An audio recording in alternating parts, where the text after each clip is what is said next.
सलाम मसनून, आदाब। नूरी academy YouTube channel पर आपका इस्तकबाल किया जाता है। गुज़िश्ता कई दिनों से हर गली मोहल्ले चौक चौराहे में एक मुद्दा ज़ेरे बहस आया हुआ है जिसे एनआरसी कहा जा रहा है। बहुत सारे आर्टिकल्स भी इस टॉपिक पर आ चुके हैं। कुछ लोगों का ये मानना है कि सिर्फ ये खौफजदा करने का तरीका है, जबकि बहुत सारे अफराद इसको सिंसियर ले रहे हैं। और सिंसियर लेने का एक बड़ा रीज़न ये है कि सेंट्रल गवर्नमेंट ने तमाम रियासतों को, तमाम स्टेट को एक जीआर के ज़रिए से ये बात कही है, ये हुक्म दिया है कि हर रियासत अपने अपने हुदूद में डिटेंशन सेंटर को कायम करे जहां पर मुहाजिरीन को, माइग्रेटेड लोगों को भेजा जाने वाला है। इस ताल्लुक से बहुत सारे रूमर्स गर्दिश कर रहे हैं, इसलिए नूरी एकेडमी यूट्यूब चैनल की पूरी टीम ने बहुत ही अहम नुकात पर ऑथेंटिक बातों को लेकर ये एपिसोड बनाने की कोशिश की है। इसलिए कि हमारे यहाँ अलमिया ये है, एनआरसी पर वो भी बोलने के लिए बैठ जा रहा है या वो भी लिखने के लिए बैठ जा रहा है जिसने एनआरसी क्या है उसे पढ़ा ही नहीं है, उसकी टर्म्स क्या है, क्लॉज क्या है, कंडीशन क्या है, वो सिर्फ आसाम में लागू हुआ है या पूरे इंडिया के अंदर लागू होने वाला है। इसलिए ज़रूरी हो जाता है कि मुकम्मल एनआरसी की मालूमात हम अपने चैनल के मीडियम से आप तक पहुंचाने की कोशिश करें। एनआरसी ये नेशनल रजिस्ट्रेशन सर्टिफिकेट है या एक ऐसा दस्तावेज है जिसे मुल्क हिंदुस्तान की आज़ादी के बाद 1951 में मुरतब किया गया था, तरतीब दिया गया था। उसके बाद इसे कभी अपडेट करने का मरहला जारी नहीं किया गया, मगर रियासत आसाम में अपडेट का मरहला जारी है। अगर उसके फिगर पर बात करूं तो आसाम में 3 करोड़ 20 लाख सिटीजन्स रहते हैं, लेकिन एनआरसी को अपडेट करने के बाद सिर्फ 1 करोड़ 90 लाख लोगों के नाम एनआरसी लिस्ट में आए हैं। बाकी लोगों के पास प्रूफ नहीं है, रेसिडेंशियल एविडेंस नहीं है, जिसकी बिना पर उन लोगों का नाम लिस्ट में आने से रह गया है। वापस से तीसरी मर्तबा उन्हें फॉर्म फिल करने के लिए कहा जाने वाला था, मगर 2 रोज कबल सुप्रीम कोर्ट ने उस पर भी पाबंदी आयद कर दी है और 31 अगस्त 2019 को यह हुक्म दिया गया है कि एनआरसी की फाइनल लिस्ट अपलोड कर दी जाए, पब्लिश कर दी जाए। अमित शाह ने कहा था कि एनआरसी को हम पूरे मुल्क में लागू करने वाले हैं, इस वजह से बहुत सारे अहबाब में खौफ हिरास पाया जा रहा है। लेकिन कुछ स्कॉलर्स का यह भी कहना है कि सिर्फ ये जुमला है, ये बयानबाजी है, इसको लागू करना बहुत कठिन है।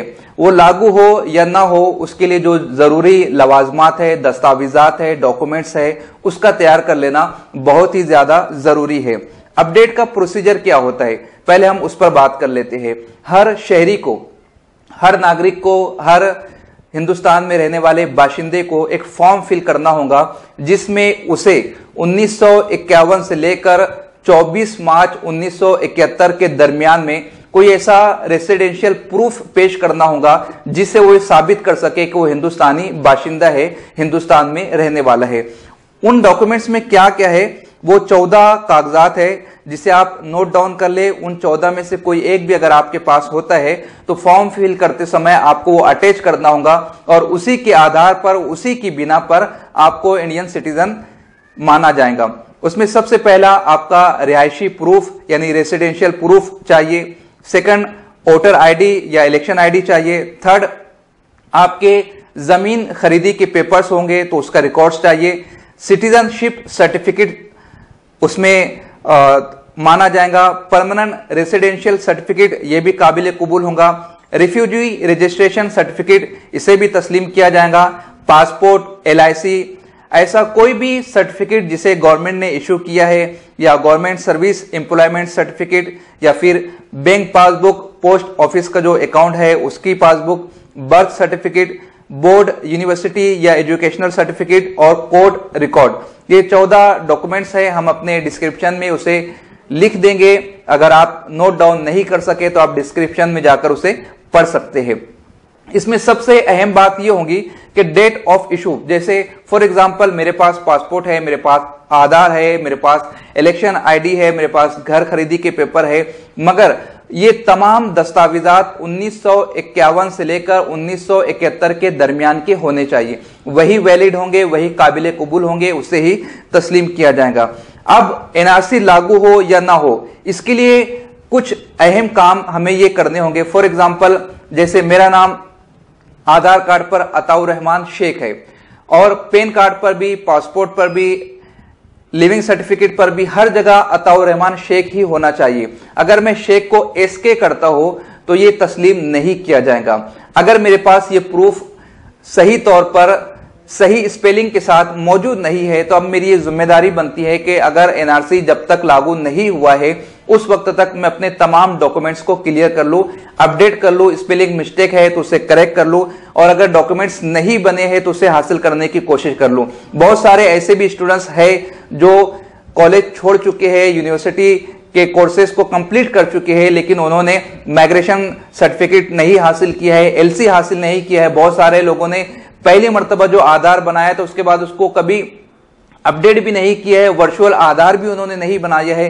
तो अब ये उनकी जिम्मेदारी बनती है कि वो आधार को भी अपडेट कर ले, पैन कार्ड को अपडेट कर ले। अगर एड्रेस चेंज हुआ है तो एड्रेस चेंज का जो एप्लीकेशन फॉर्म आता है उसके जरिए से अपने एड्रेस को अपडेट करवा ले। अगर आपने अदर स्टेट से पोस्ट ग्रेजुएशन की है तो माइग्रेशन सर्टिफिकेट हासिल कर ले। तमाम डॉक्यूमेंट्स को रेडी करने की कोशिश करें। जब आप फॉर्म भर दोगे, जो अपडेट का फॉर्म आएगा ये डॉक्यूमेंट्स के साथ में, और बिलफर्ज ऐसा होता है जैसा कि आसाम में हुआ है कि एक फैमिली में 5 लोग रहते हैं, लेकिन 4 लोगों का नाम एनआरसी में आया है, 5वें मेंबर का नाम नहीं आया है। तो उसके लिए एक तरीका है, उसके लिए एक प्रोसीजर है कि उनके लिए हियरिंग होगी, वकील के मार्फत हियरिंग होगी, और जिस वक्त हियरिंग होगी फैमिली के 5 मेंबर को एट अ टाइम कोर्ट में हाजिर रहना होगा या हियरिंग सेंटर पर हाजिर रहना होगा, और वो 5वां मेंबर के हवाले से चारों अहबाब ब्लड रिलेशन को शो करेंगे। इस तरह से उस 5वें बंदे का नाम भी एनआरसी लिस्ट में अपडेट कर लिया जाएगा। तो ये कुछ अहम चीजें थी जिसको आपको पॉजिटिव लेना होगा, इसलिए कि पूरी सोसाइटी में मनफी बातें गर्दिश कर रही है, मनफी मैसेजेस गर्दिश कर रहे हैं। कोई सेंट्रल गवर्नमेंट को ब्लेम करता है तो कोई राइटर को ब्लेम करता हुआ नजर आ रहा है। जो कुछ भी हो रहा है आप उसको पॉजिटिव वे में लेने की कोशिश करें। फॉर एग्जाम्पल, मैं अगर अपनी मिसाल पेश करूं तो मेरे पास खुद के दादा परदादा, नाना परनाना के डॉक्यूमेंट्स नहीं थे, लेकिन जिस वक्त 1 महीना पहले मैंने एनआरसी पर आर्टिकल लिखा तो मैंने खुद ने भी ये महसूस किया कि मेरे पास भी डॉक्यूमेंट्स होने चाहिए, और फिर मैं डॉक्यूमेंट्स की छानबीन के लिए निकला तो आज मेरे पास मेरे दादा का 1936 का बर्थ सर्टिफिकेट मौजूद है। आजादी से पहले उन्होंने जो जालना शहर में रौनापराड़ा में जमीन खरीदी किए थे उसके पेपर मेरे पास मौजूद है। मेरे नाना जो कि निजाम स्टेट हैदराबाद में फौजी थे उनके डॉक्यूमेंट्स मेरे पास मौजूद है। उनके भाई जो कि रेलवे डिपार्टमेंट में आज भी कुछ सालों पहले तक के सर्विस पर थे, उनके डॉक्यूमेंट्स भी मौजूद हो गए। तो इस चीज को मैंने पॉजिटिव वे में लिया और आज मेरे पास तमाम दस्तावेजात मौजूद है। मुझे अगर दिक्कत इस वक्त नहीं आती है, एनआरसी अगर लागू नहीं होता है, तब भी ये मेरे बच्चों के लिए, मेरे फ्यूचर के लिए एक सेफ डॉक्यूमेंट्स बन जाएंगे। तो आप भी इसको निगेटिव में ना ले। अगर आपके पास डॉक्यूमेंट्स मौजूद है तो उसकी फाइल बनाकर उसे अप टू डेट करने की कोशिश करें। और हाँ, वो अहबाब जो ये बोल रहे हैं कि मेरे पास तो 1800 का डॉक्यूमेंट है, 1850 का है, 1900 का है, आजादी से पहले का है, इसलिए मैं सेफ हूं। अगर आप सेफ हो तो सिर्फ अपने आप को सेफ महसूस ना करें, बल्कि आपकी जिम्मेदारी बनती है कि आपके पास पड़ोस में जो अहबाब ऐसे हैं जो कि माइग्रेटेड है, जैसे फॉर एग्जाम्पल आप मालेगांव की बात ले लीजिए। मालेगांव में कोई भी परमानेंट नहीं है।